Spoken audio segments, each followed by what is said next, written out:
Ration দুর্নীতিকাণ্ডে গ্রেপ্তার মন্ত্রী জ্যোতিপ্রিয় মল্লিকের জেলায় কর্মী সভা করতে গিয়ে কেন্দ্রীয় এজেন্সিকে বিঁধলেন মমতা বন্দ্যোপাধ্যায়।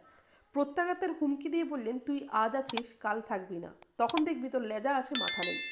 এদিন মমতা বলেন, আর সবাইকে দেখলেই বলছে চোর চোর। সব থেকে বড় চোরেদের ডাকাতের সর্দার ওরা।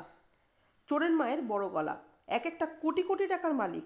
বিজেপি করলেই ওয়াশিং মেশিন, আর তৃণমূল করলেই জেলে ভরো। বলছে সব নেতাদের জেলে ভরো। কোনো কেসের বিচার হয়নি, জেলে ভরে রেখে দিচ্ছে কারণ যাতে ইলেকশনটা করতে না পারে, যাতে পার্টির কাজ করতে না পারে।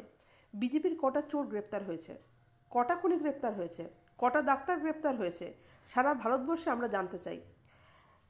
শুধু এজেন্সির গণতন্ত্র চলছে। তৃণমূল নেত্রীর দাবি, আবার নেতারা বলছে গ্রেপ্তার বাড়াও, তা না হলে জেতা যাবে না। তুই আজ আছিস কাল থাকবি না, তখন দেখবি তোর লেজা আছে মাথা নেই। মাথা আছে লেজা নেই, এত অহংকার কিসের জন্য?